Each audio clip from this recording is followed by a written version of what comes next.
gente, and welcome back to another episode of Vino y la Verdad, hosted by the ladies of Wine and Wisdom 5. Hi, ladies. How are you? Hey. Hi. Good. How are you? What's up? Good. How was your day? Exhausting. Exhausting. But I Wineful? love your red lip. Was it wineful? Because mine was Oh, wineful. it's a wineful kind of night. It wasn't Salud. eventful. It was wineful. Salud. Salud. To Italy's winery cupcake Moscato. Yes. I'm still on the same bottle of my wine is my love language. So that tells me And I'm still drinking Southern Red. All right. Southern Red, haven't finished. Being that we always do a little spilling of the wine. Yes. Today is National Wine Day. Oh, yes, that's right. It is. Right. And my other little spilling the wine is, unfortunately, is not a great news. Icon, trailblazer, Tina Turner has passed. Yeah. Oh my God. So the queen of fucking rock and roll, I swear. Yeah. She was amazing. Can't believe 83 years old. May she I rest. know. 83 years old. May She she left rest behind. in power. Yes. She empowered so many. She gave strength to so many. Yes. She broke so many barriers and opened so many doors. So yes. And I know you have a spilling of the wine, Francis. I do. Speaking of breaking barriers and just opening doors, this past weekend, my mother was in a beauty pageant. Oh, that's the cutest thing. So cute. So cute. I was a proud mom. I have to give a huge shout out to the Puerto Rican Alliance of Elizabeth, New Jersey. They do the cutest event every year. It's pretty much a tribute to the Puerto Rican culture, right? They put on shows from dancing bomba, plena. Oh, I love it. Salsa. They, do Puerto Rican poetry. They have somebody on stage, playing the tambores. Nice.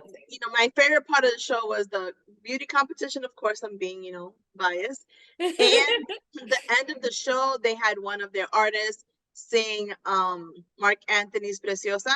Wow. Necesito se quería caer. They had the Puerto Rican flag across the entire stage. Everybody was singing along with it. Oh my God, I get goosebumps. Yes, I had goosebumps. They sold, cultural Puerto Rican food, cultural Puerto Rican drinks, acapurria, empanada de carne, acapurria de yuca, acapurria de guineo. It was a great event. So I tip my hat off to the Puerto Rican Alliance of Elizabeth. Thank you to Sumba Vic and to Lily for inviting us, for allowing my mom to be part of it. I was super proud, emotional, super proud of her. I was surprised that she lasted all day. So beautiful. The pictures you send us were so beautiful. She was like in her glory. Yeah, she was. With her smile, like representing her country, like just representing Puerto Rico. Like, that was amazing. So glad she got to do that and that you got to enjoy it with her. Especially this month. That's Mother's Day month, right? I know. It was Mother's Day. Perfect. It was. Perfect. Let's drink. Let's toast. Yes. Let's toast. Drinking, right? Wait, hold your. I want to take a selfie for mothers National and Wine Day. daughters. Ready? Smile. Show your name. One more time. Okay. I'll send it. It was an amazing event, and I do applaud them for it. I hope they continue having success with it, and they continue doing it, every year. It was a cool experience, I have to say. That is great. Yeah, it was so great. You can tell the effort and the work that they put into it to make it a successful event. So cheers to them, and I applaud them. And again, thank you for allowing my mom to have that experience at the age of 81. God bless. Yeah, it was the cutest thing ever. That is so beautiful. God bless. Yeah. So today's topic is we are going to talk about feminism. The different phases of feminism, what our thoughts are on feminism, and how we define feminism and the true definition of feminism. So we are going to have this conversation with our amazing guest, C.K. Collins, also known as Kelly. Her actual name is Kelly.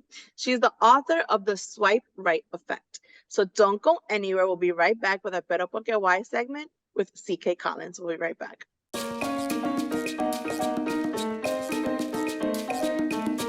Hi, everybody. Welcome back to our Pero Porque Why segment. Today, we are going to have an amazing conversation with author and host of a podcast called The Power to Get Unstuck, C.K. Collins. Come on. Hey, everybody. Hi. Hi. Kelly, is it right? Kelly, yes. My pen name is C.K. Collins, but my name's been Kelly for a very long time. Well, welcome, Kelly. We're so happy to have you on. Thank you.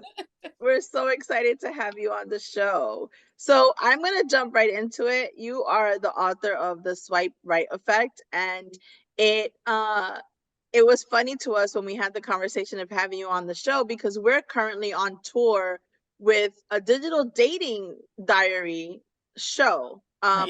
We're on a live show with a good friend of ours who wrote a book about digital dating. And so her whole show is about that, her experiences, the good, the bad, the ugly. And we are actually the hosts of that show. So we found it funny that you have a book called The Swipe Right Effect. Yeah, absolutely. So, I need to buy her your book, and I need to buy you her book, and I need to buy her your book. I'll take the help. Yeah. Yeah. So today's topic is about feminism, right? What we individually feel the definition of feminism is, what's the actual definition of feminism, and the faces of feminism. So what's your take on feminism? I know liberal, right, is considered one of the faces of feminism, but what do you define feminism as? I think feminism is the empowerment or self-empowerment by a woman for her to be able to be feminine in the world in whatever way she feels is best for her. So in other words, it's very focused on self and not what everybody else in the world is telling her, especially men. Not even other women are telling her. I mean, if your divine feminine is your own. And to me, feminism is declaring that, living that, being that. And, and I have to admit, I grew up in the South and I was a wife from a young age, and I ended up with 3 amazing young women, my daughters, teaching. They taught me about feminism. My mom didn't teach me about feminism.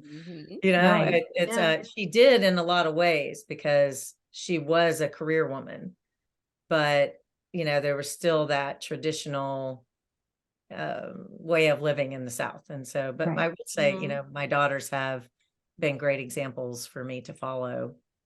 But I really think you have to define it for yourself or it's not true. I love that. I love that. I agree 100%.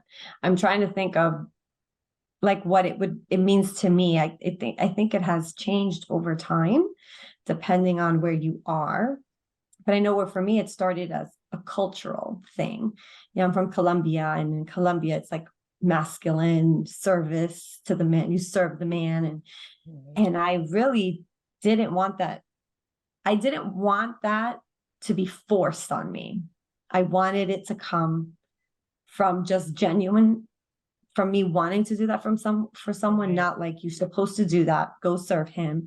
They don't step into the kitchen. And I'm just like, why? You have these questions and you see different things. So for me, that's how it started. And then as you grow, it's like feeling you're sexy in your own skin, not caring, about what other people think. It's just like accepting yourself and going for the things you want, regardless of the fears that may have been instilled, not purposely. But just kind of breaking through those things that maybe my mom couldn't do because of the cultural, limitations. That's how it's been for me. Yeah. Breaking through the societal norms, I think is, Yeah. I mean, I still feel like I'm still doing that. Like Yeah. I find myself, with this thought go through my head, and I'm like, what the heck? I mean, like, like I have reached a Yeah. certain age. I've built and sold a business. I've written a book. Why am I still thinking like that? Right. And it doesn't happen that often, but it still does happen, that. And then I have a daughter, and raising a daughter just puts so many things in perspective. It sure And does. I have to also change my thinking sometimes, Mhm. and she's living in such a different age than from when I lived, grew up, I mean. So you have to change a little with the times too, Yeah, it's a lot of different pressure these days Yeah. on young ladies. And I think there's so much empowerment happening. There's this incredible movement to empower women, but there's also, I know my generation is, kind of took a few steps forward and then kind of, got smacked for it. And we took a few steps back and then tried to move forward again. Right. And, it was just kind of that pushing down of it wasn't a glass ceiling. It was kind of a pushing down of the glass ceiling. And so Right. I don't know. And there's all these different pressures that women have from social media, and that didn't really happen before. So it's interesting. Yeah. Yeah. Yeah, we say that all the time. We liked our era. There was no proof of anything. Right. And I mean, I know, feminism is the advocacy of, the equality in sexes and, the two sexes, right? And I've heard my friends say before, like, we shot ourselves in the foot wanting that equality, right? Because at the same time, we want that equality in salary and we want it to be treated equal, but yet we want to be courted, right? Yet we want to be taken care of. Yet we want our door to be opened. We want to get our flowers. And a friend of mine said this the other day, and I had the conversation with Gloria because my mind was just like blown, where she said that, if you have a man and a woman making the same salary, right? Then what's the purpose of him taking care of you? Because there's nothing that he can give you that you can't by yourself. Right. And I was just like, no, that's wrong, right? Just because you make the same salary doesn't mean he can't take care of you.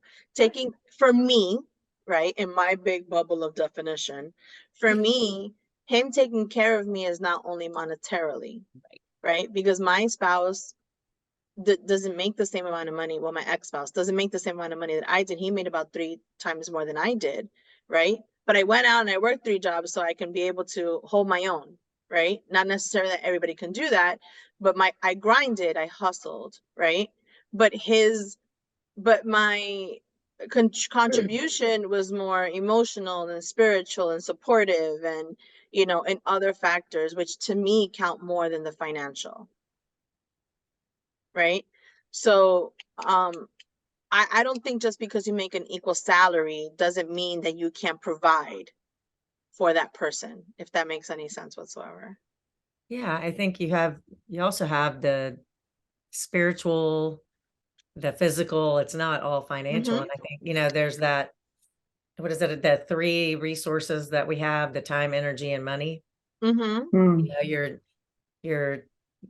and I mean, especially in my life, I've had some recent close friends and a family member show me how short life is. Yeah. And so that time that you give each other is a gift every single day. Yes. And that's friends, that's children, that's spouses, that's parents. Yes. Cheers to that for you saying that. Yeah. That was a moment, 100%. I've been talking so much last few days. I'm like dry throat. But the energy, I think that's kind of the spiritual part of it.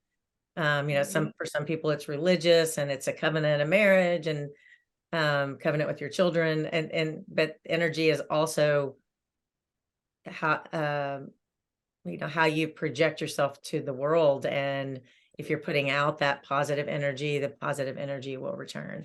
Yeah. And I think finances are similar.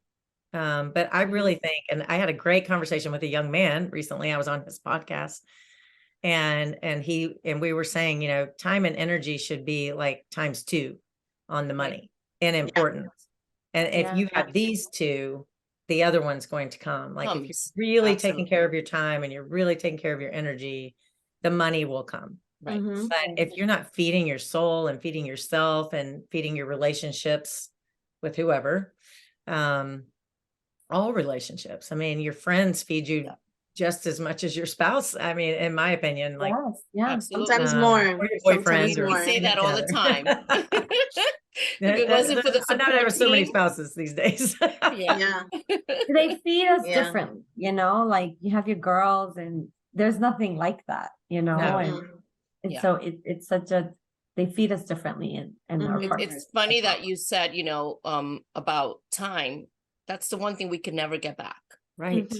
And we waste so much of our time on what we shouldn't be wasting our time on. You know, the issues and the problems and the negative and the down. And it's like, we just wasted all this time that we could have been doing productive things or been happy or been, you know, moving on in life or whatever the case may be. And the whole energy thing, I think that plays also a big part in the feminism. Because how you portray yourself or how you carry yourself or how you, that energy you give out, right, about yourself says a lot about you. And, you know, coming from a Hispanic culture, you know, I'm Dominican, we're taught to be ladies, right? Ladies wear dresses, ladies sit a certain way, ladies do their hair a certain way, ladies, you know, and I feel that's part also of our feminism. You know, for me, it's always been very important how you carry yourself, and not just, you know, in front of people, but at all times. And I think that has a lot to do with it, and I think men as well, that it shouldn't just be us women. I feel men as well need to have that, you know, and I think a lot of times they're not taught that because they're the man and who cares, you know. But it's so important because, again, it comes back to the spiritual and energy and what you project. So I agree. I agree. And that comes down to referencing your book in a way, right? Because, you know, a rule of attraction is, you know, your eyes, like the same way if food is pretty, your eyes eat first, right? True, right? Because if you're gonna give me mud, you know, I'm not gonna eat it. It's not attractive. It may taste like chocolate, but I'm not gonna eat it, right? The same way when you see someone across the room, your eyes eat first. We've done that growing up, right? We're like, Claudia, I claimed that one, right? You don't know his name. You're like, that doesn't go away, by the way. No, that never goes away. My mother calls it vitamins for the eyes. Yeah, of course. I love that. My eyes are full of vitamin C, D, and E. Like, you know. So, you know, in regards to your book, you know, the swipe right effect, what have you learned from that you know, has changed your views on feminism, dating, you know, all the stories that you have in your book about your experiences? I think, well, the swipe right effect, the name of the book kind of came from, at first it was going to be swiping right after 50, and it was just going to be like crazy dating tales. And then, which I guess I still need to write. But that ended up being chapter 10, 11, and 12. And when I was interviewing the women for my book, because I interviewed 10 of my friends, it really evolved into realizing we had all at some point chosen ourselves. And so then I thought, okay, well, that's kind of like we swiped right when we chose the men on the dating app, but we swiped right for ourselves. And when we swipe right for ourselves, the effect of that is you get unstuck, and then you're actually more dateable. You're more loving, you're more kind. If you're putting out into the world, you've done your work. You've done you've gotten rid of the anger, you've done the forgiveness, You've learned to love yourself first. All of these things that are lessons in the book, but just lessons in life, are going to make you a better person to date and more likely to find that person that you really want to be on the end of that swipe right. And I think that's what I learned in well, it's now 5 years since my divorce, but you know, I just jumped in and I started dating, and I'm okay. I don't have any regrets. I've learned, and I had some really fun times and really fun dates. And I just kind of looked at those dating apps like the worst thing that could happen is I have a bad date. I go, but I still have my house and my stuff, and I'm still happy with my life. And but at that point early on, because I had betrayal in my marriage, I think I was seeking approval or seeking to feel good through other people. And what I learned was that was never going to work. And so I started, I mean, I already had great friends, but then I started traveling all over the world, and I would meet these women from different cultures, and they would teach me new things. And it was, you know, a culmination of what every one of those 10 women that are in the book, they gave me a lesson in life. They gave me a piece of advice that was a turning point for me. And now I'm on a mission. I want to share all of that knowledge that was given to me with somebody. Like I literally traveled all over the world to find out all of this stuff. And now it's in a book.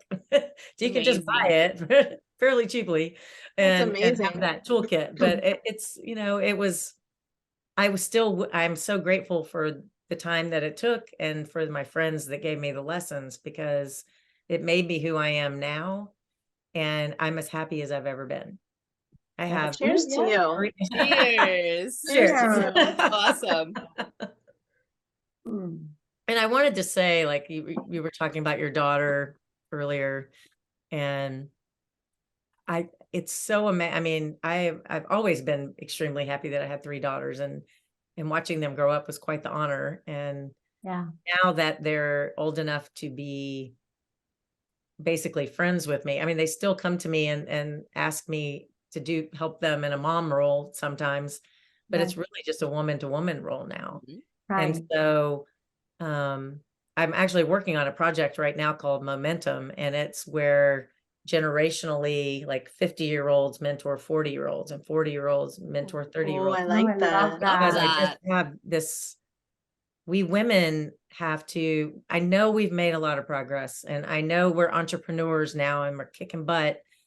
And I know that we're breaking through the glass ceiling, but when we break through that glass ceiling, that structure and that support is not there for us. And so I really want us to start looking at our legacy is to help other women. And I think that could be another additional definition of feminism, is to take, don't just always be reaching up, reach back behind you and pull someone else. Absolutely. That's feminism. You know, that's empowering other women. That's empowering yourself, because you're creating a legacy. When you help other women take a step forward, when you help them pull up into, you know, the next level, or help them start a business, or give of your time, invest your money, whatever it is, you know, if you're successful, I feel like it's not even a responsibility. It's just feel empowered to do that and understand that that's your legacy. And I look at my 3 daughters who are all kicking butt in the world, and they have 3 amazing jobs, and they're all have master's degrees and a doctorate, and God bless. But way better than I did, but school wise anyway. And I'm so proud of them, but I see them out there turning back to me and their 2 sisters going, this is what's happening at work, and I don't know what to do. They don't have a mentor. They don't have a female guide. It's a 3 men own the business. We're still in that world. We're still living that world. Helping each other. We got to and make it happen. Yeah. Like I like to say, if I win, I want us all to win. If I'm successful, I want us all to be successful. And if more humans, not even just women, if more humans had that mentality, we would live in such an amazing world. Yeah. But unfortunately, a lot of people are just me. But yes, that's empowering. That's what empowering is about. It's not just you yourself growing, it's helping others as well grow. Yeah. Absolutely. My catchphrase for that is, if I eat, we all eat. Ooh. Yeah. I say that to them all the time. If I eat, I'm going to find a way for all of us to eat. It doesn't matter. You know, we can put all of our talents together. That's how this show started. Right. I tell 90% of our guests how this show started. I was bored during COVID. Yeah. I took their pictures. I made a little reel making fun of us, literally. And then it turned into a conversation that turned into a photo shoot that turned into, let's see if we do 5 episodes. And then it's turned into doing live shows on tour. And now we're here at our 3rd year. That's incredible. I love it. We've been friends for 30 plus years. Yeah. I'd love to see, I just had this whole vision of a book. Take that, I eat, we all eat, to I succeed, we all succeed. Amen. Yeah. I love, we all love. Yes. You know, like write it. Write it down so you don't forget it. I'll help you write it. It's funny how you talk about that mentorship, because I'm an educator, I teach, and last year I actually had a 1st-year teacher, and I was actually her mentor, like on record. So that was the most rewarding time I've had. I mean, and I love my job, but like I felt fulfilled when I was doing that. And that led me to going back to school to get my administrative license, because I just feel like a calling to, I just want to make teachers better. You know, or provide that support. So I know that feeling, like you could be great at your job and I've helped other teachers along the way, don't get me wrong, but it was just, this was like documented, like I had to report, and I was like, oh my God, and I took it seriously, but I really enjoyed seeing her grow as just an educator, you know, and she's like my little daughter, she's 26. So, but you know, it was just very rewarding. Yeah. So I've experienced it over and over again. And I'm just glad it came naturally to me because of how fulfilling it was. I built a news publishing company in Middle Tennessee, and we had like 8 online news sites in the suburbs. It was all suburbs. We didn't try to do Nashville, but I loved hiring. There was this amazing university in Murfreesboro, Tennessee, south of Nashville, and they had a great journalism program.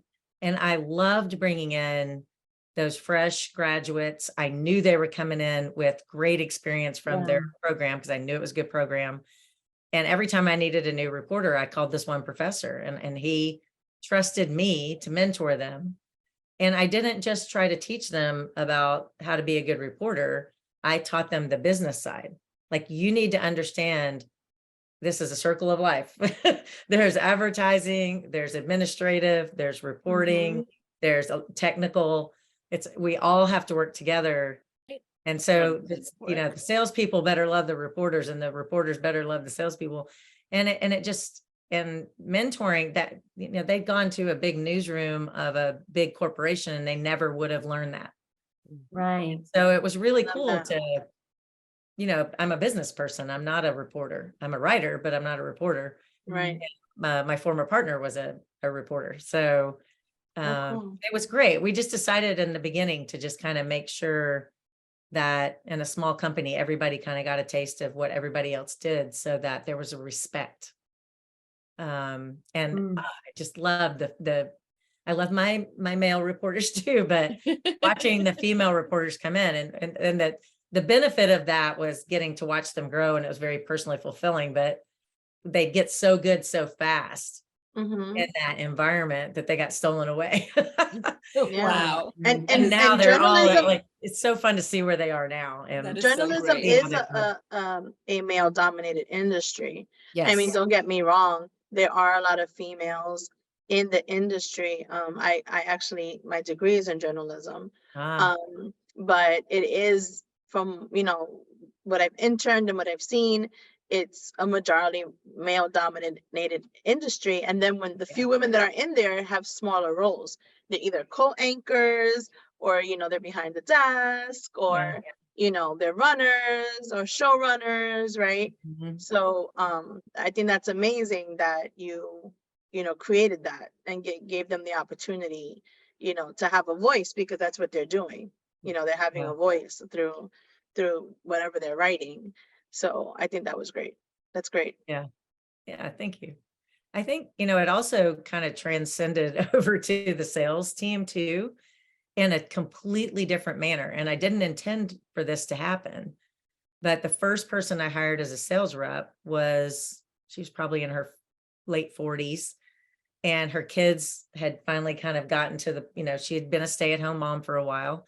But I mean, she'd been professionally trained as a salesperson by Siemens, like, you know, the huge company, SIEMENS.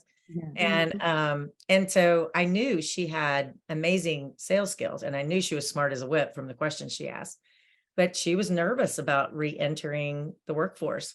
Do I have the right clothes? Do I remember how to do this? And through her, I kind of developed this sales training system where it's like, I'm the mama bird and you're the baby bird, and we're going to spend 30 days together. You don't have to do anything on your own. We're going to do it together. I didn't just want to throw her out to the wolves, you know, and I re-entered the workforce as a mom who'd been home for 10 years. Now I had been volunteering, working for free for 40 hours a week, but and I knew how scary it was. And so then there became this mentorship to help women re-enter the workforce after being at-home moms. And it all happened so naturally. But, you know, now that I didn't even think about it while it was happening, I didn't think about it, you know, even right after it all happened and I sold the company and all of that. It's now that I see it. It's now that I feel it. And I'm still friends with these women. You know, I came home to Nashville a few weeks ago, and we went to lunch. I met another one. We went out for a drink. One of them is doing my marketing for my book. You know, these were lifelong relationships that came out of investing time in each other. That is so great. And it's funny how, you know, I find that it's through your own experience. Like you also went through that. So it's just like you wanted to be better for someone else. You know, just like when I started, I was thrown in there. I didn't major in education. I nothing with teaching. When I started, all you needed was a degree. And I'm like, okay, there was a shortage. So I was like, oh my God, thrown in there, didn't know anything. And I did have help, but they give you help for like a week. And it's like, you got to go. And you're like, you know, but you grow. But then when it's someone else's turn, I'm like, listen, let me help you out, you know, just because it's hard and someone doesn't need to suffer the way you did, you know? And I have to say, regretfully, I had one of my worst bosses was a woman, and she was very threatened. And that was my first real boss. Well, no, I take that back. That was my second real boss. The first one was pretty good. She was good. And so I kind of thought the second one would be at least pretty good. And she was awful. She, you know, I swore from that moment on, if I'm ever a boss, which I got promoted and out from under her into another department, but I swore I would never be like that. I would always be generous with my time. If somebody was going through something, I would be there for them. And and maybe I let people cross boundaries a few times. And again, I learned from that, you know, I maybe was too helpful to a reporter or something, but I can't even regret having had her for a boss, because I learned from that experience that I wanted not to do. Boss. I wanted to support other women, and I did, you know, and I don't know. No, cheers to you for breaking barriers. Absolutely. And listen, Yeah. it's a Thank you for letting me blessing sip to wine have again. someone to show you the road or teach you the way, or that's so amazing. That's And a lot of men did step up and show Right. me the way and provide me opportunities. I mean, I had a wonderful advisory board that was half women, half men, and those men, including my own brother and my own brother-in-law, they really helped me, and that was just free advice sitting on an advisory board, and so it's not just about women helping. I want men to want to help women too. Yes. But I just want women to think about outside of the office, outside of, whether it's church or an auxiliary or a nonprofit that you're sitting on the board of a nonprofit. Invite a woman to come be on the board with you. I was on a historic preservation board, and I was one of 2 women in 15 people. Wow. And I had to get my guts up to say, we have 3 seats open. Why don't we try to fill them with 3 women? Yeah. Women care about history too. Yeah. Absolutely. Yeah. Especially our history. No. But I think what I love about history is if we look at what's happened in the past, we can learn so we don't make the same mistakes again. And a lot of the mistakes that have been made have been against women and against people of color. And if we're talking and having that conversation, then they need to be on the board with us. Yeah. And I was lucky that the men on the board supported me in that. And we made a huge transition to a white dominated board to, it was, I want to say it was 45% were white male by the time I left. And I didn't do all of that. I just was the one who stepped up and said, we need to be making some changes. To diversify. You opened the door. You opened the door for it. Yeah. And again, I was scared to death when I did it. And you did it. You and took now that I get to look back, and I not alone. I had a group of us on another board. It was a national board of independent publishers. And we knew we needed to make a change. We knew it was a white male dominated board. I mean, 50% of our members were female, but only like 12% of our members were people of color. And you've got to start having that. This is news publishing. We need all voices represented. And I was chair, but there were plenty. I was not alone in shoving that forward, and it ended up being like the biggest part of our 5-year plan was to diversify and reach out to different communities. And so I don't know. I got a soft spot for pretty much everybody, I think. I think everyone deserves a seat at the table. Everyone deserves a seat at the table. Yeah. I eat, we all eat. That's right. That's right. Definitely. I applaud you for that. Not a lot of women or people, let me not just say women, would have the courage to do that. Open doors for other people and stand by it. I wish everybody would have that thought process. Yeah, me too. I mean, and I didn't do it in my 20s or 30s. I had to learn it. I had to build up the guts to go against the societal norms that have been taught to me. It's never too late. It's never too late. It's never too late. Never, ever, ever. But our time is late. Our time is up, which I'm sad about because I think this has been a very empowering and eye-opening conversation. But we would love to have you back another time if your schedule is a little lighter. We're excited to be on your podcast next week. I can't wait. It's going to be fun. We're looking forward to that. There's a third one, but she couldn't make it today. So all 4 of us hopefully will be on your podcast next week. But don't go anywhere. We'll be right back.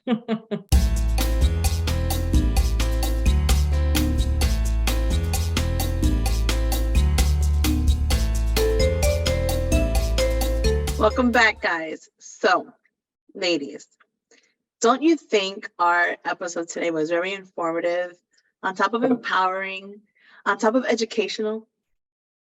It gave me goosebumps. I had like a oh yeah, like mic drop type of thing. Like I liked it. I like simple words but profound. Like those are the things that stick. and stay here. And like, you know, how she said each of the women in her book, like, taught her something, like she taught me something today with like, you know, bring someone up, pull them up, you know, like that was amazing. I love it. You know, I think it's so important what she said, right? Once we break those ceilings, once we reach that goal, then what? Then what happens when we get there? Then who supports us, or who keeps pushing us, or who keeps helping us grind, right? And that's why I thought it was so freaking genius of her saying to have the 50-year-olds help the 40-year-olds, the 40-years help the 30-year-olds, and the 30-years help the 20-years. I thought that was like, say it again. Say it again. Fuego, llamen a los bomberos. It was really, really great. But you know, her swipe right, wait, before I forget, friend, the swipe right when she said, you know, when she did the work on herself, and then it's like, this is from me. Yeah. It ain't for no man. This is, I'm swiping right for me. Yeah. Like, I was like, yes, like that mindset, because you're afraid. Yeah. Women are afraid, but I'm like, but it's for you. You gotta, I love that. Like, I didn't think of that, like changing that mindset, you know? Yeah. This is for you, but man. It's the stigma that comes along with online dating as well, right? Because so many people use it for the wrong reasons. Right. So then people 100%. And so it shies you away from actually taking the dive into opening yourself up to meeting someone, whether you're looking for a relationship or you go on a date and then that person becomes a forever friend. That's a beautiful thing too. Yeah. It doesn't have to be a relationship in terms of sexual. It could be a relationship as a friendship relationship that you get out of. But I also feel it depends on where you are. I guess it depends on where you are. Like, I don't want anyone. I just want to have a good time. Okay. That, you know, things, certain ones serve their purposes. Yes. You know, but I just, in all of them, you have to do it for you. Yes. You have to say, this is for me and what I need right now. Which I thought was great. Yeah, definitely. That was mind blowing. It was mind blowing because I don't think that she expected to have that experience when she started writing that book. Right. And then as she started writing it and learning these experiences from people, she took little pieces from every person and made her puzzle whole. Right. Which I think that was like, wow, you know.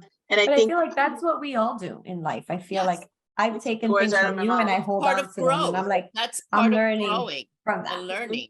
I learned from Gloria. I learned like little pieces that complete your puzzle, like you said, because you don't have certain things or experiences or wisdom that you have.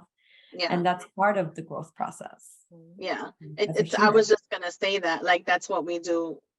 Us with each other. Exactly. Right. Like sometimes we get on and we're dying to be like today we were like, oh, right, talking about our day, but then she came on and reality just pushed us back in our place and we're like, no, knocked us all down. You guys had nothing wrong today. Nothing. Right. It was a walk in the park. It was a walk in the park. It was a walk in the park. And you know, I love this show because of that. You know, I feel every time we have a guest, we learn something new, and it opens us up to new experiences and new understandings of what people go through, and you know, how we can grow and be stronger. Realities of life. How about that? Of every day. Right? That make us stronger and that we have to share to help someone else. You know, make it easier. Just pull them up. 100%. Pull them up. I love that. And we can't wait to all get our makeup done. I was just gonna say that somebody got to pull me up and teach me how to put on some eyeshadow. With pleasure. You know, I've tried so many times. It's amazing how many women ask me for help in that. That you take it for granted that they don't know. Right. So it's important to show and to teach it because you know people don't know and they want to feel and look beautiful in their own way. You know, and so that lifts you up. It does. That is a it lifts you up. You know, it goes back to like when I do my segments, right? That I say accessories help because it's what makes the outfit, right? You know, like something as simple as what I'm wearing today, little butterflies. But that makes me happy to see these little shiny butterflies. You know, so it's the same thing with makeup. Once you put on the makeup, it's like, oh wow, look at me. You know? This is what I really look like if I just add a little something on. The hair, and it's so the funny, nails. Gloria.